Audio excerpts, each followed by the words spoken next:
Yeah, you can ask him. Yeah. I can even share the screen from here. Okay. Okay, this is the sutra. It's Sutra 19. Bhava pratyayo videha prakruti layana. And we can read the what you call translations. For those who have had an out-of-body experience or realization of the primary unmanifest elements of creation, a movement towards becoming is necessary. And then we can also take Mr. Tavaria's translation. The samadhi just described passes not beyond the bounds of the phenomenal world. It passes not beyond the gods and those concerned with the concrete world. Right? Okay.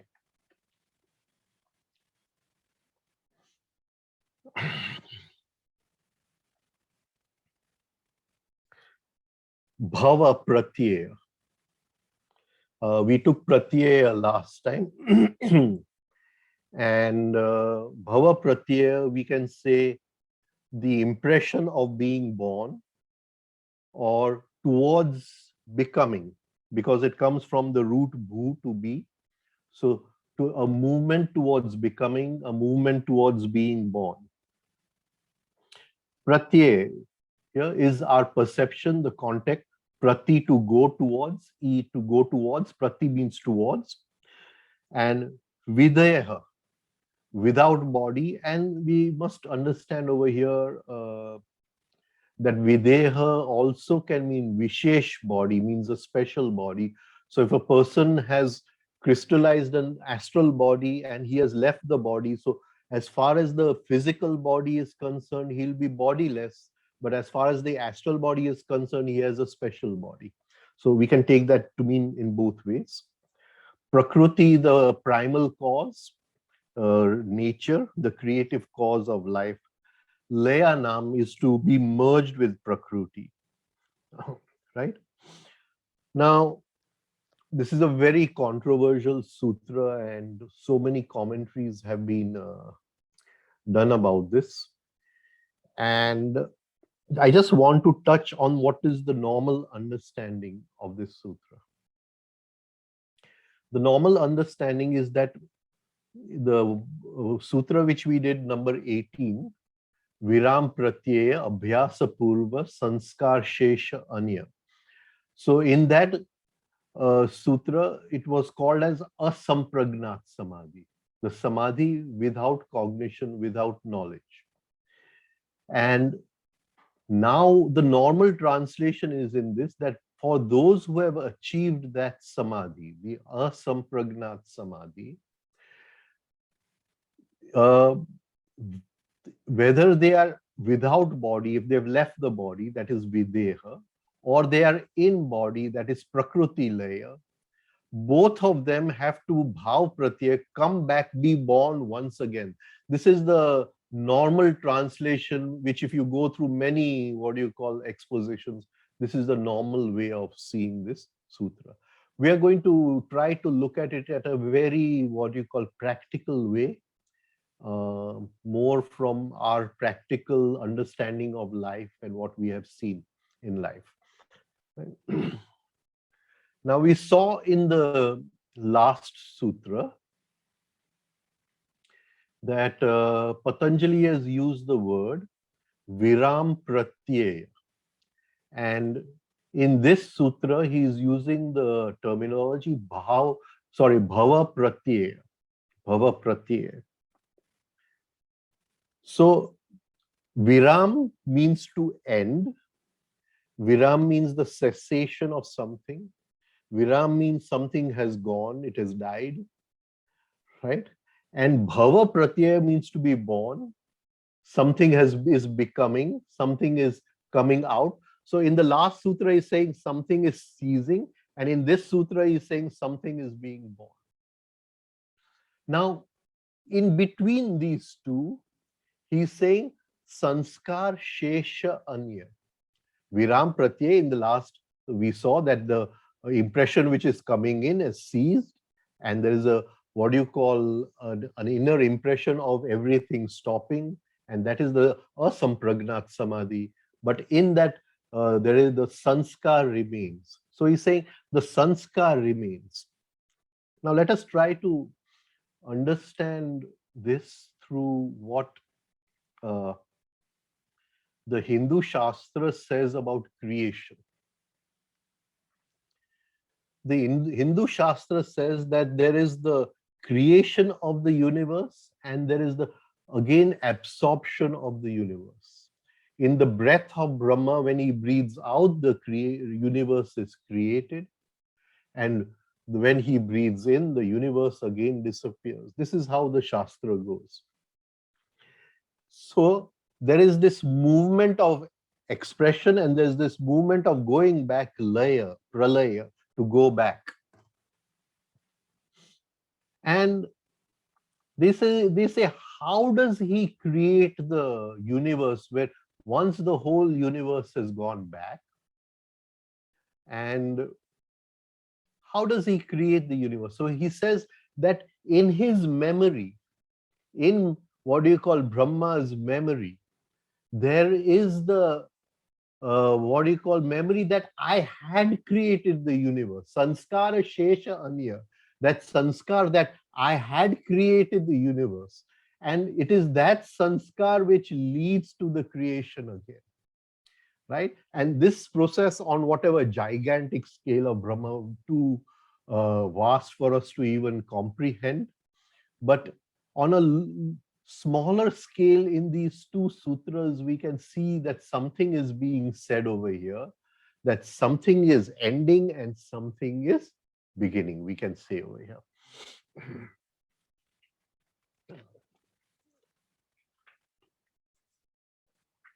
Now, if we only experience the ending and we don't experience the beginning, then the cycle remains half done. Then we don't have a movement towards that totality, that purnata, that totality. Actually, in the Mahabharata, there's a beautiful story uh, of the Rishi Markandeya. And the Rishi Markandeya, he comes to meet the Pandavas when they are in exile. And at the same time, Krishna has also come to meet the Pandavas when they are in exile. And Yudhishthir asks Markandeya, the Rishi, that when this whole universe, all the worlds had gone back into nothingness, when they had dissolved, you were the only witness. He tells that you were the only witness. Can you tell us what you saw in that moment when everything dissolved? And the Rishi looks at Krishna and he says that if Krishna gives me permission, I will talk about it. And Krishna says, yes, you please talk about it. And he says that there was this huge ocean and I was swimming in the ocean, water, memory, right? And I was swimming in the ocean. There was nothing around. And then I saw this, what do you call, peepal tree. And on this peepal tree, there was this beautiful baby boy sitting and smiling at me. And he swallowed me into his stomach. And there I saw the whole creation in his stomach. Of course, it's a very long story in the Mahabharata, a very beautiful story. Of course, that young boy he was saying was Krishna. So everything expresses itself, everything dissolves itself.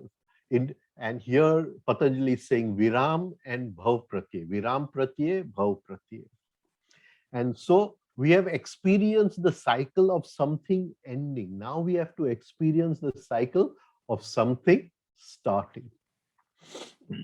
Only then does are we a witness to the whole cycle. Only then can we be a witness to the whole movement of Prakruti. Now, he says there are two classes of yogis. One is called the Videhas and one is called the Prakruti layers. And these are two classes of yogis who have already experienced a Sampragnat Samadhi. I'm going to start here by a very, very ordinary meaning, very, very ordinary meaning. And in life, we sometimes we see things which uh, at the level of our logical mind are sometimes very difficult to digest, right? So our reasoning mind, our reasoning capacity, the tark vitark which we are talking about, uh, it's very difficult to still at a certain level, it is true and it is still there. So there are people who have experienced, see, I'm taking a very ordinary meaning now. We'll go deeper into the meaning as we progress, who have experienced an out of body experience, out of body experience. And to those people who do experience an out of body experience, and because I'm not claiming that I have had an out of body experience, don't take it that way, but I have seen it and I'm going to talk about it. So uh, they, many of them who are in that state of out of body, and there are different levels of out of body experience. We'll go into them some other day. But many of them who have been out of the body, they say that coming back is sometimes very difficult, that they don't want to come back because the freedom which they experience over there. And they have to, before you go in for an out of body experience, you have to practice bhava pratyaya, the, what do you call, the sanskar, the habit, the training of coming back. Before you go out, you must train yourself to come back, and you have to create the attachment to come back. You can't go out just like that and then say, I don't want to come back, right? So I've just taken a very ordinary meaning that for those yogis who have experienced a sampragnat samadhi and have out of body experiences, before they go in for out of body experiences, they must practice bhava pratyaya, the, what do you call, the technique of coming back. They must master it. They must hold some material desire in this life which is strong enough to, in that state when they are bodiless, which is they are strong enough to pull them back, right? To force them to come back.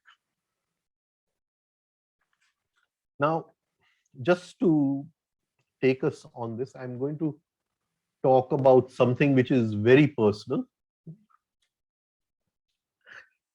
My father died in 1977. And at that time, I was 21 years old. And he was practicing this out of body thing. And sometimes his body would be lying in the room for 2 days, 3 days, and he would be out and then he would come back. Now, I was a student in those days, so I was very skeptical about the whole thing, whether it is true or he's imagining it or what is it all about. Now, one incident which I remember very well, and is that one day he came out from his, that 2-3 days of, he used to call it his samadhi, and he's telling me that I went to this temple in Virpur, and there he saw one uncle of mine, that is my mother's sister's husband. And he says he was, what do you call, doing darshan in the temple, and I stood next to him and then I came away. So being a young boy, very rational at that time, I just took it in the way he told me. But 3 days later, a postcard came home.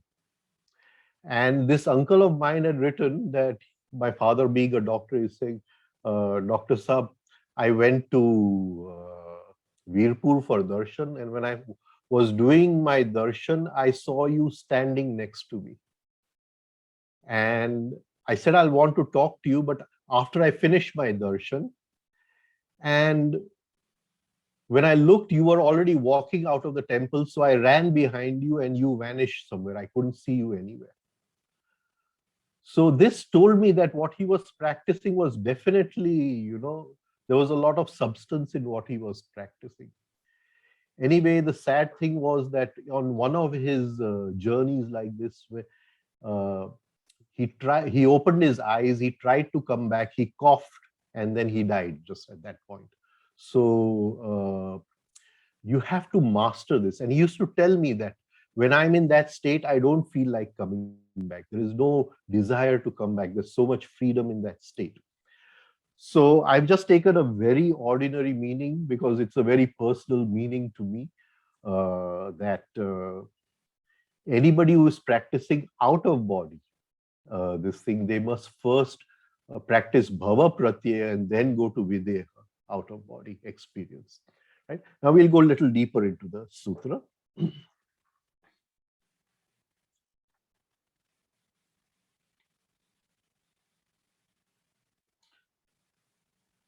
So Patanjali is saying there are two classes of yogis who have experienced asampragnat samadhi. They are the videhas and the prakruti layers. And both must experience bhava pratyaya, the, what do you call, the pratiti, the experience of coming back, of being reborn. Now, when we study Gurdjieff says that we are not born with an astral body. What we are born with is a, what do you call, emotional body. Now, the emotional body, it is a very suggestible body within us, in the sense that this emotional body, if I'm watching the TV and there's a sad scene on TV, I may start crying. The emotional body takes the form of the TV. So this emotional body which we have is not a steady body. The emotional body has ups and downs. If my son passes the exam, then the emotion, I'll feel more love for him. And if he doesn't pass the exam, I may feel less love for him. So the emotional body goes up and down like the stock market, right? Now, this emotional body, Gurdjieff says, is the raw material given to us.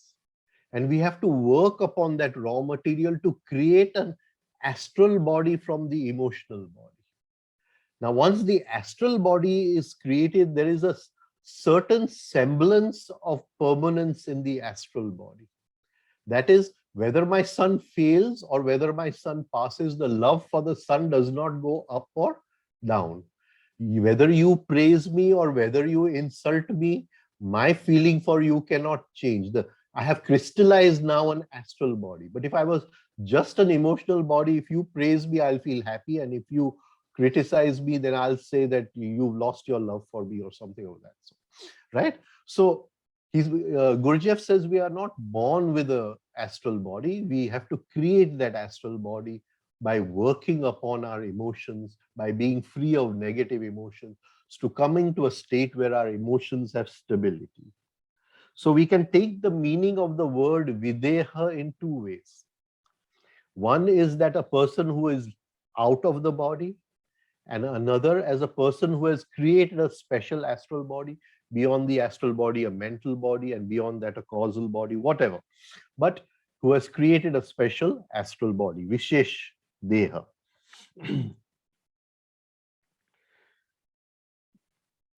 Now, while living in the body, we may practice on that substance which attaches the astral to the physical. We can call it fevistic or whatever you want to call it. So there is a substance which attaches the astral to the physical, And we may work upon that substance to slowly release that substance, wherein the astral can even when we are in the body, the astral can separate from the physical. So what is it that holds the astral to the physical? What is it that holds us in the, what do you call, physical body? I hope I'm coming across it in all this. It doesn't sound very mysterious or something.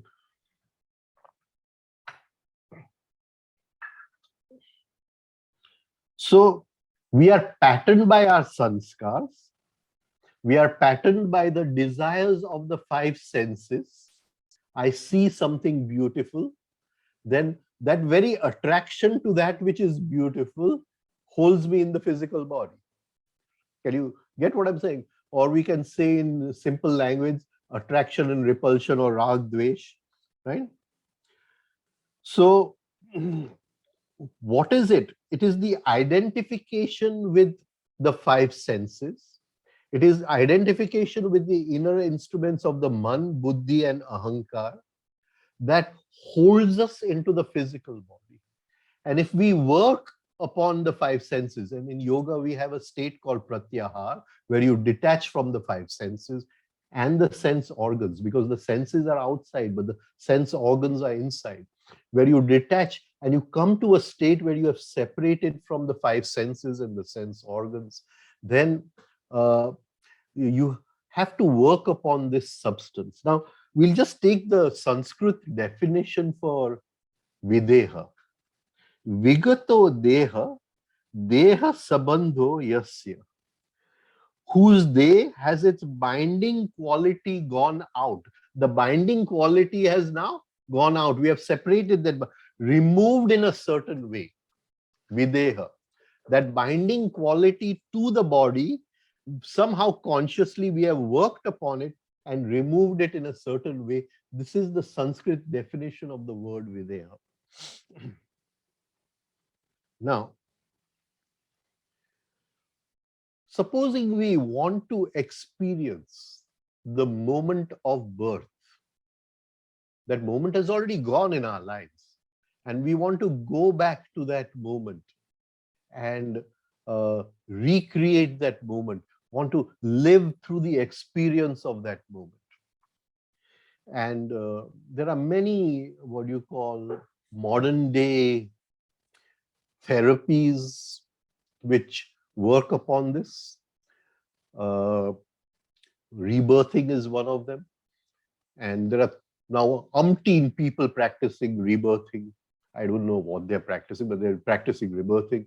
And there was also that very famous psychoanalyst called Arthur Yanov, who had this technique of primal scream, taking people back to the first scream when they came out of the mother's womb. And people who were in a wheelchair for 20 years, when they went back to the scream, and suddenly all those illnesses fell apart, and they were got up and started walking again.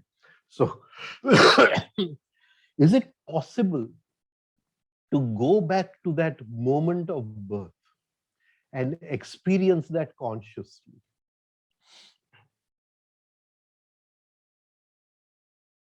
So he would first come into a state of videha, break that material which is binding him to the body, separate from the body, and then consciously come back in a way that he experiences that moment of birth.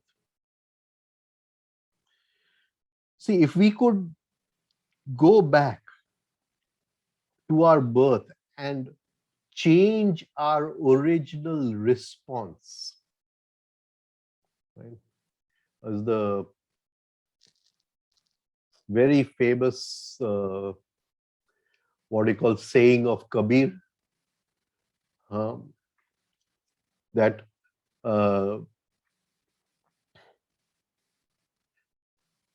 when I was born, right, I cried and the world laughed.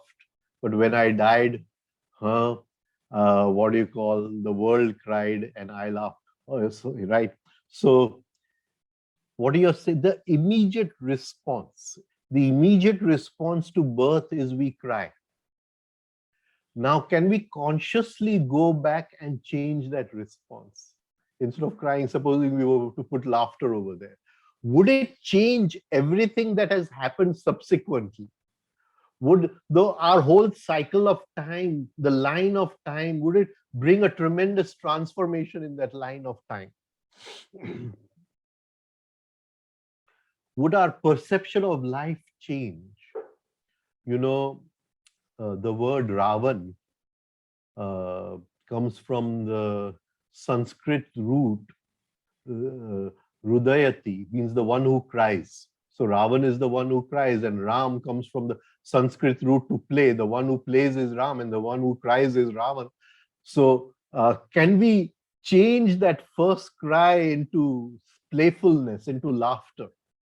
And so the person who has experienced a Sampragnat Samadhi, he has experienced half the cycle. He now practices on detaching himself from the body, Videya, and then he goes back to Bhava Pratyaya, the experience of being born again. He changes his response to being born again. That is, we become a witness to our own entry into the phenomenal world. Right? To go back in time to that point where our time begins, where our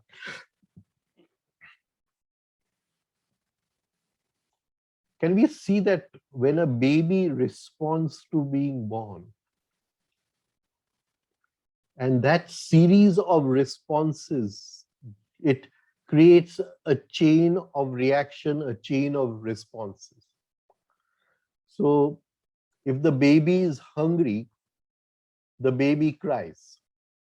So whenever it feels its desire is not being fulfilled, it cries. I'm not saying that, but we have to understand that every time I cry, the pattern of crying becomes deeper. Ravan becomes deeper. I don't know if I'm coming across. Now, if that crying every time I'm hungry, every time I have to change my nappy, if that crying was a result of the first response of crying, if it started that chain of events, suddenly in life everything changes over here. So this is, please see, this is a very, it's my own personal way of which I've taken this sutra, right? It's very different from any, what you call, expositions or commentaries which we will read. Right? So now, in the past sutra, he said, sanskara shesha anya. Now, let us try to understand this word shesh before we go a little forward. Shesh means remainder. Shesh means residue. But in the scriptures, there's the story of Vishnu sleeping upon Sheshnag. That is also Shesh. And Shesh Nag, that Shesh Nag, it becomes the Kundalini energy. Right? So that serpent on which uh, Vishnu was sleeping, that serpent wrapped itself around our backbone 51 times, which became the 51 letters of the Sanskrit alphabet. And after that, 3.5 coils were remaining, which it wrapped around near the Muladhara chakra in the Kanda, which is called as Shesh. And that Shesh is the, what you call, primal energy of creation. It is lying over there. Huh? So it is also called as Kundalini. Now, let us try to understand how patterns are made, and we'll get some idea about this. Now, Supposing you don't treat me properly, and I give you a couple of words or whatever, and then you go away and I come back home and my wife says that, why did you have to use such language, right? Why did you have to lose your, what do you call, cool on that person? And I'll say, oh, I wanted to give him much, much more. Okay. Can you understand what I'm trying to say? I wanted to give him much, much more, but he just turned his face and he went away. Otherwise, I would have really given him the other part of my mind also. Right? So there was an event in life, right? And that event in life, I acted in that event in life, but something, there was a remainder. Can you understand? I wanted to give him 90%, but I was able to give him 20%, 70% was a remainder. Shesh, sanskar shesha anya. Now, what happens to that shesh? What happens to that shesh? Because the desire does not die. I still want to give that person my mind, right? So what happens to that shesh? So that shesh, it goes into my time body and it remains there as a sanskar, but it just does not go just like that. It takes a bit of that energy of those 3.5 coils, which is called as Kundalini energy. It uses that energy to sit in my unconscious mind. It is held in my unconscious mind, or it pays my unconscious mind with that energy. Right? Now, when we look back at our lives, supposing I'm 66 years, and if I look back at 66 years, then I will say, in which event of life did I live totally? Right? Which event of, I'll say every event of life, there was something remainder. Can you understand what I'm trying to say? I mean, even if you built a very good home, but somewhere you will say, oh, I could have taken this extra balcony over here or whatever, right? And so in every event of life, there is some remainder shesh, and that shesh is lying within us with the energy of Sheshnag, with the energy of, right? So this is my time body. It is full of that Kundalini Shakti, that my time body, where all these sanskars are held over there. Now, to be free of anything,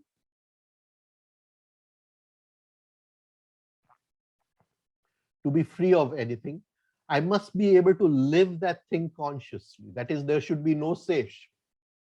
Say if you and I meet and we meet consciously and you part away, then there is nothing inside which says that this could have been more. Then we have lived that to those few moments we had together in totality. There is no sesh. But all that sesh which is lying inside,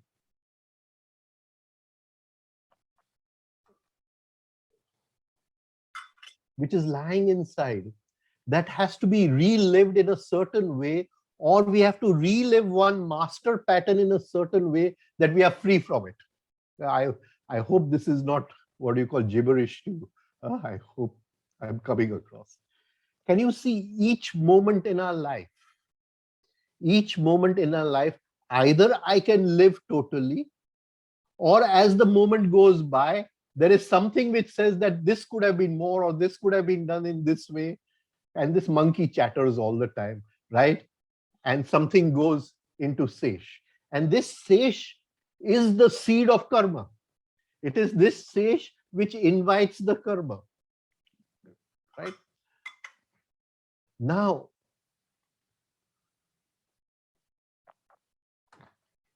Patanjali here is saying that if you can go back to that one master pattern, sanskara shesha anya, that one master pattern, which master pattern of being born, bhava pratyaya, which you had no control over, nothing over, at the moment in time when all this started.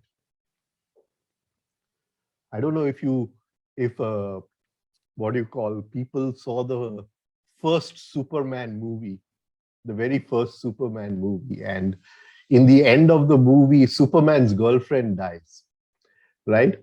And then Superman at supersonic speed, faster than light, he goes around the world a couple of times, rotates time, and takes it back to what do you call, the point where his girlfriend was alive, saves his girlfriend, and the movie has a happy ending. Girlfriend is saved, and Superman's girlfriend is there. Similarly, if we can go back to that point, then all the patterns which we have collected after that point, suddenly we are free of all those patterns. And that all that surge of energy becomes available to us, which we can use for self-remembering, for our higher consciousness. Right? So here, this is one way of looking at this sutra. That is why I've tried to, rather than philosophically, try to bring in a practical aspect into looking at this sutra. Now, another thing which I would like to say over here,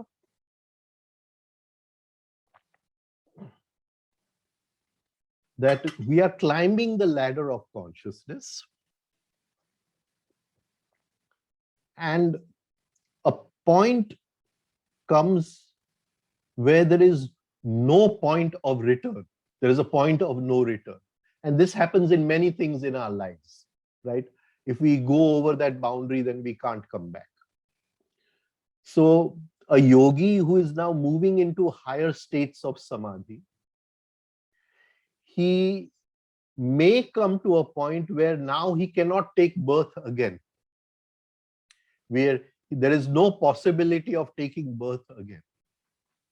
So Patanjali here may be putting a stepping stone that those who are videha and those who are Prakruti layer, if you want to come back after going from this point higher up into the higher samadhis, if you want to come back, please establish that pattern of coming back from now. That is why I gave the example of my father and the out-of-body experience. I mean, what that was on a very small scale, a small thing. But what I'm trying to say is that as we are rising into higher states of samadhi, we may now not be able to come back, but we may want to come back to share with people. We may want to come back to help others, right? And he says, if you want to come back from this point, this is the point of no return.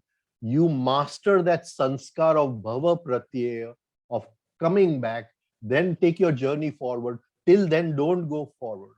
And he says, this can be mastered by two classes of yogis. The one is the videha and the prakruti layer.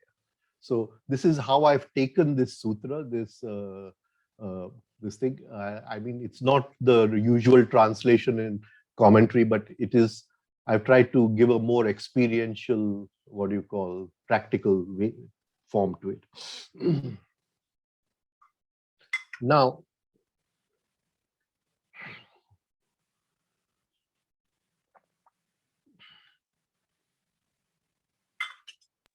Sir, may I ask a question here? just as Sir, may I ask a question here? just as there is an experience of being born into the phenomenal world, an experience of being born from the non-phenomenal world to the phenomenal world, and we have taken that experience in this videha bhav pratyaya, sorry.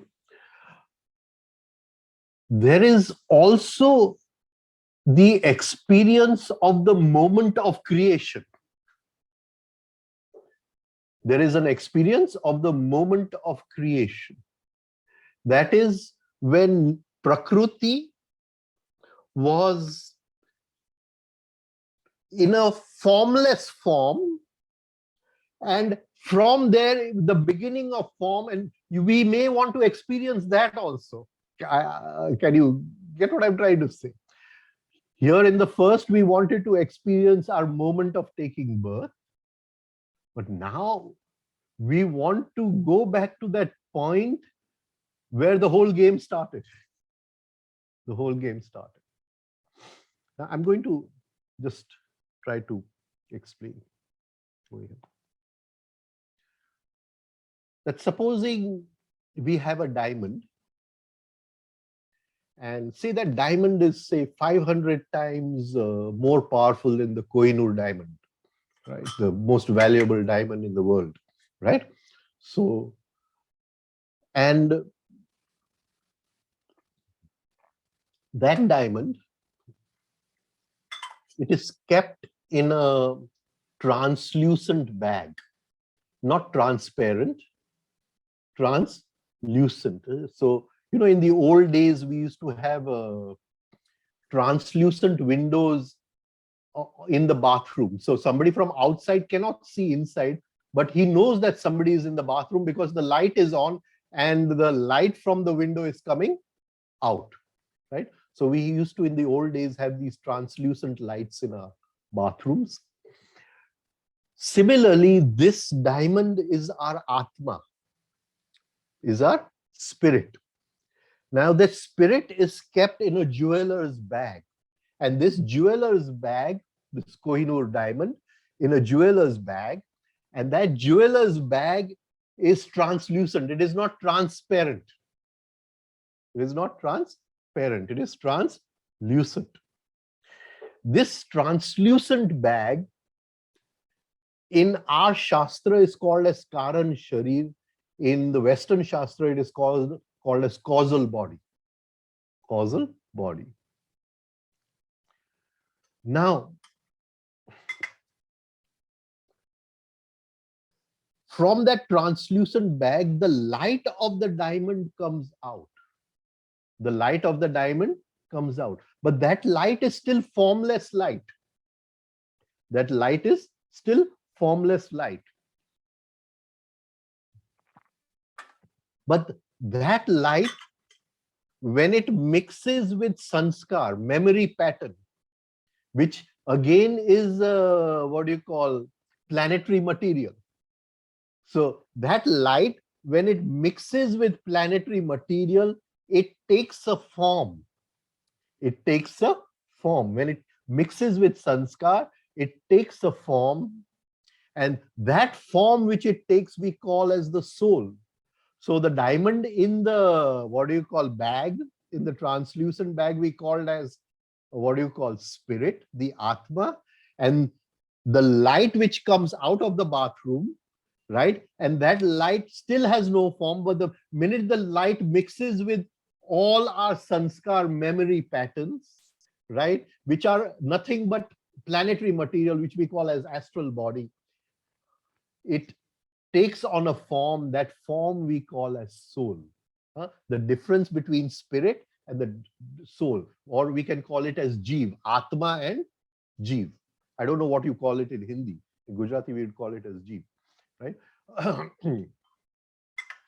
So it is this soul which has taken form. It is this soul which can be cognized through the physical body, through the astral body, through the mental body.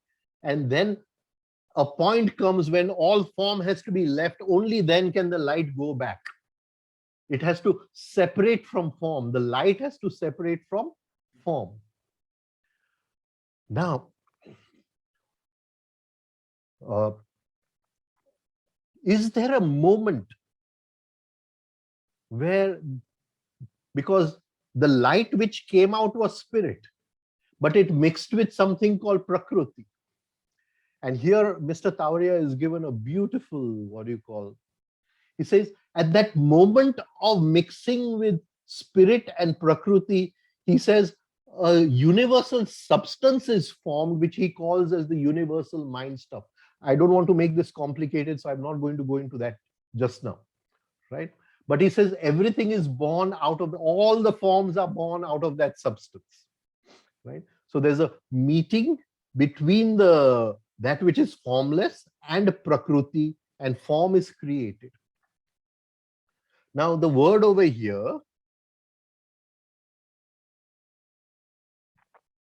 used is Prakruti Laya, the one who has gone back into Prakruti, taken the evolutes of Prakruti and gone back to their original point. He's sitting on that boundary between the form and the formless. Am I coming across? And here he experiences Bhava Pratyaya, the birth of non-form into formless, into the making of form, the moment of creation. He has an experience, he has a glimpse of that moment of creation. I don't know. Have I been able to express it? I don't know. But it's right. So here now he's talking of a much higher state than the Videha, the one who had a experience of birth. Here he's talking about that moment from formlessness to the beginning of form. Now I'm going to again bring this down like we did in Videha to a very normal meaning, and then we'll go back to this.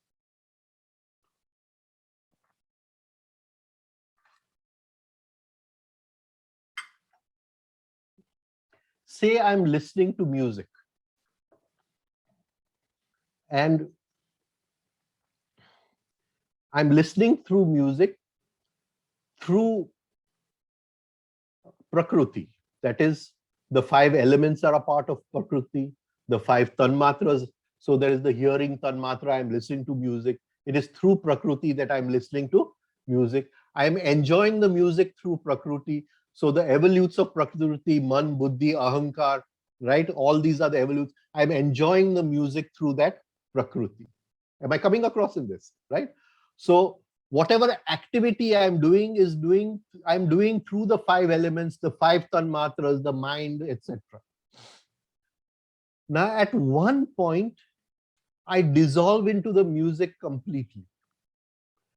There may be a momentary point where, and at that point, all these evolutes, Man, Buddhi, Ahankar, the 5 elements, the 5 tanmatras, suddenly they go back into their original source, Prakruti Lay. I experienced that one moment of Prakruti Lay, which I'm sure all of us have already experienced.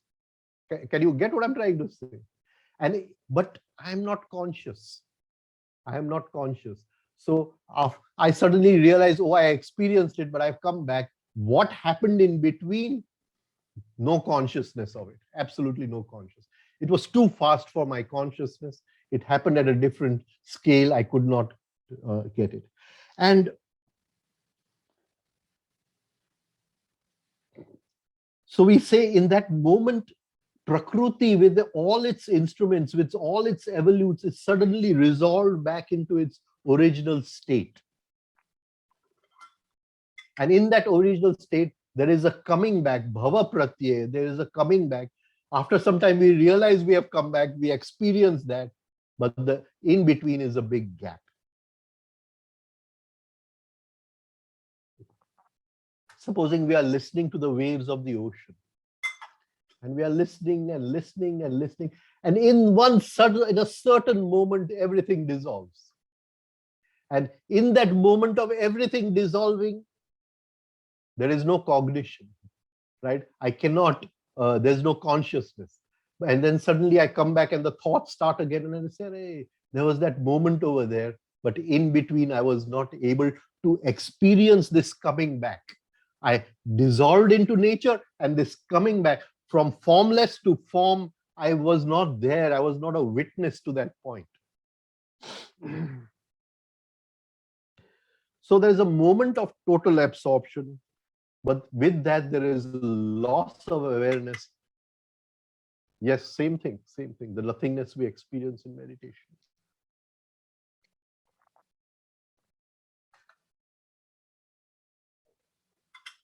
Now, can we practice being a witness in that intermediate state where something dissolved, something got absorbed, and something came back again?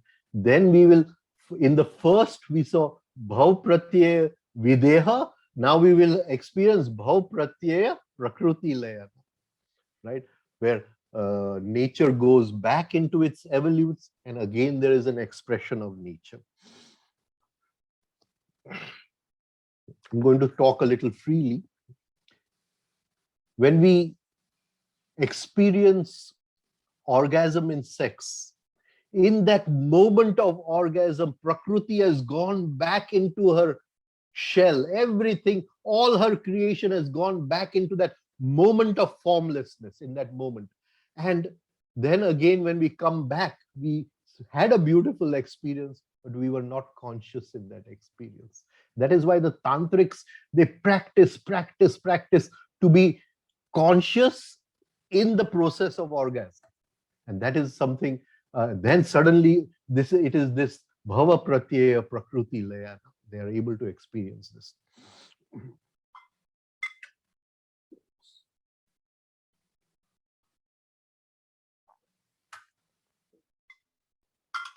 Now, we just look at the word Prakruti. And the thing about this word is it is a very old word. So even when there was no grammar in the Sanskrit language, this word was in use. And that is why it is a very difficult word to, at present, say in which context it was used at that time. So we can have very different meanings of this word. So according to Sankhya, which is the oldest Indian system of darshan, there are two realities, Purush and Prakruti. And when we went back into that sutra, go back into that sutra of Paravairagya, Tat Param Purusha Khyatir, there is a glimpse of the Purush inside. Guna Vetrushnasya. Guna, when the gunas go back into their evolutes, at that moment there is a glimpse of the Purush inside. Similarly, Sankhya says there is a changeable element, there is a modifying element, and there is a witnessing element which never changes. That is called Purush, and this is called as Prakruti, and everything is born from this. I would go.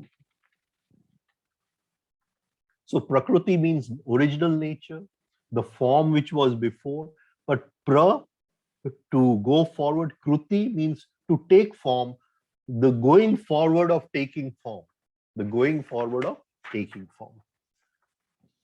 And Prakruti is made up of 3 gunas and it's 8 evolutes, that is the 5, 3 gunas, the tamas, rajas, sattva, the 5 tattvas, and the man, buddhi, ahankar. And in that moment where everything dissolves, these all go back into their original form. And in that moment, there is a moment of pause, a moment of formlessness, and then the form comes back. So here we can say that Tauriya Sahib has talked about the universal mind stuff. Everything is born, made, formed out of that universal mind stuff. In that one moment, everything goes back into the universal mind stuff. And then there's a rebirth from there. So in this sutra, what we have taken is 2 kinds of rebirth, experiencing our birth consciously from out of body, and the other is to be absorbed in Prakruti at a point where we touch on the formlessness, and we then consciously see the creation of form out of the formless. So I hope I've been able to explain. It's a very difficult sutra to explain, but I hope I've been able to bring it across. Now we'll take any questions. Right.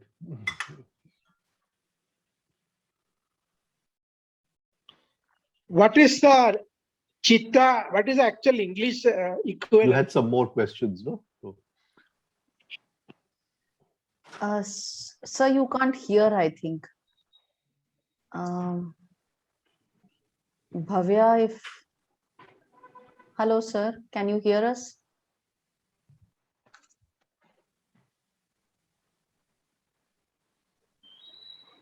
I think sir can't hear us. Someone from Ketav and company can please. There doesn't seem to be any questions. No, sir, there is. You can't hear us. My speaker is off. Oh, sorry. Sorry, my speaker was switched off. I'm very, very sorry. Very, very sorry. Yes, sir. Sir, please go ahead. What is the equivalent of Chitta in English? Very difficult question. Very, very difficult question.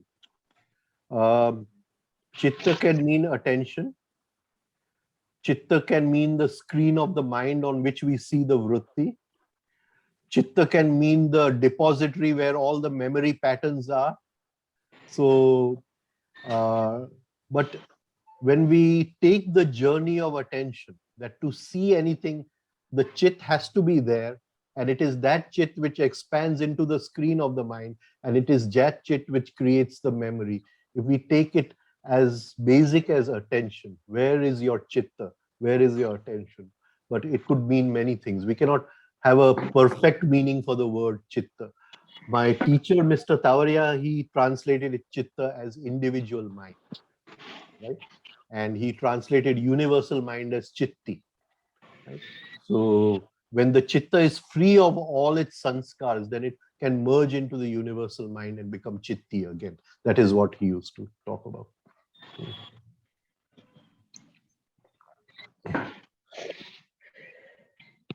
Sir, may I ask a question? Yes, please, please. Yes, Vatsala ji, come in. Sir, this sanskar sesh anya, Hmm. it's like exploding in my mind. It's so many thoughts are coming. You said sesh is a feeling of something unfulfilled. Whenever we have an experience, there is something fulfilled. So can I take it that it could be unfulfilled desires? And Yes. if that is burnt, our future karma is also burnt. Yes, unfulfilled desire. Okay. So every moment, either we can create Kundalini energy or we can create Kundalini pattern. Okay. So if something is unfulfilled, it goes into pattern. Pattern is sanskar.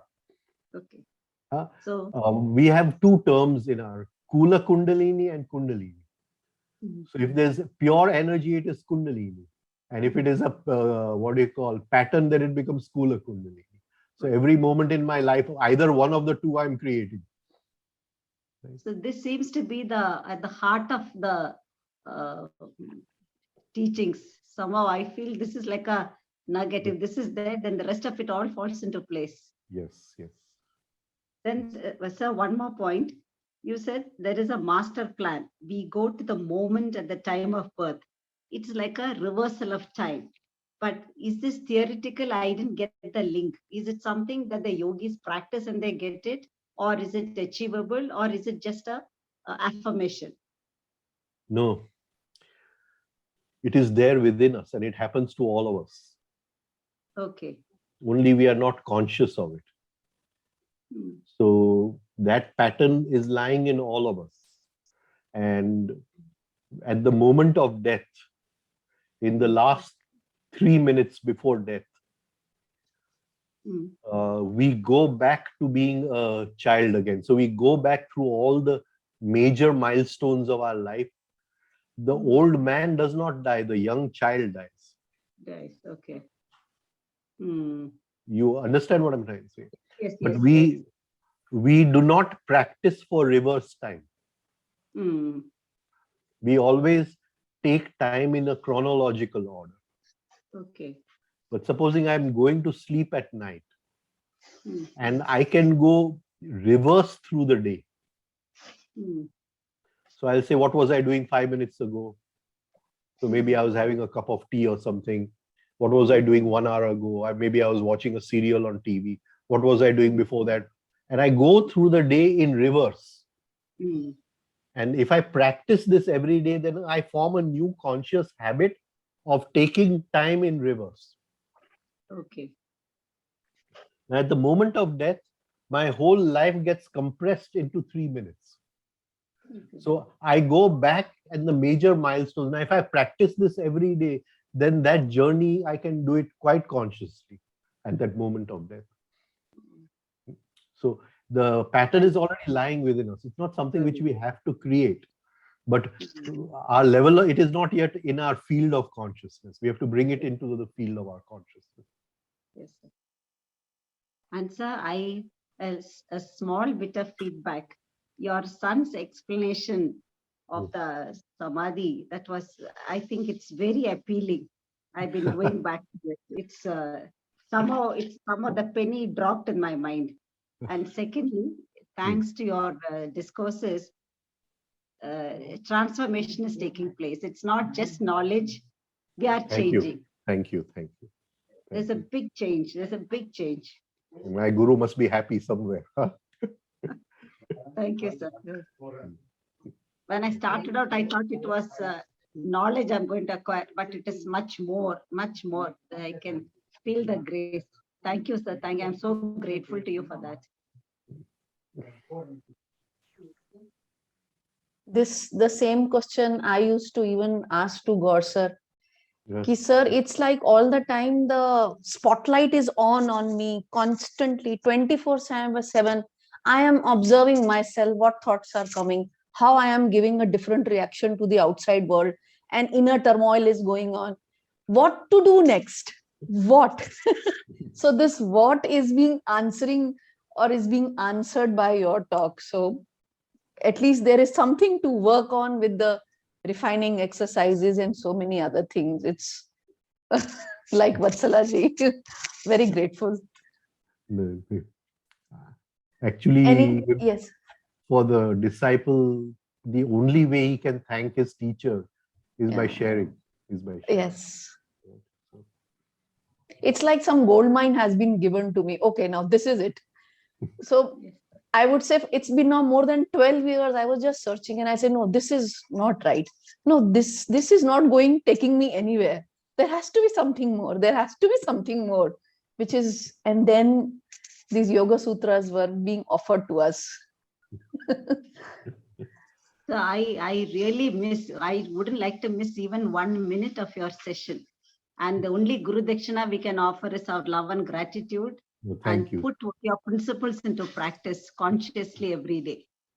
Ji, sir. Rajen bhai, can I get this booklet of Tavriyaji's? Which one? Is in the one which you are explaining every time, that this is written by Tavriyaji. The Yoga Sutra? Yeah, Patanjali Yoga Sutra. Okay, it will be there in the cupboard. I'll if you can WhatsApp your address either to Ketav or then I'll send it to you. Okay, thank you. Thank Just you. WhatsApp your address and I'll send it to you. Thank you. So nice. Ninuji, you want to ask a question? Yeah, and I Want actually to- don't want you- to ask a question.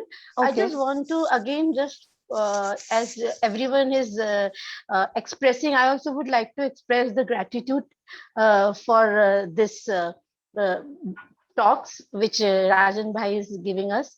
And yes, it is making some small bit of change, I think, in all of us, all those who are listening to the talks. We all are, there is some internal change which is happening. For some people, it must be happening to a very great extent. For some, they are, but we all are climbing in our pace the ladder of consciousness. I would say that we're very grateful. Thank you so much. Thank you. Okay. Anybody else would like to come in? Okay, sir. I think you have to check the Facebook, YouTube live. Is there any question there? No question over there. Okay. Okay, sir. So we'll close? Yes, Yeah. sir. Om Sehna Bhavatu Sehno Bhunaktu Sahaviryam Karvavahi Tejasvina Vaditamastu Ma Vidvishavahi. Om Shanti Shanti Shanti.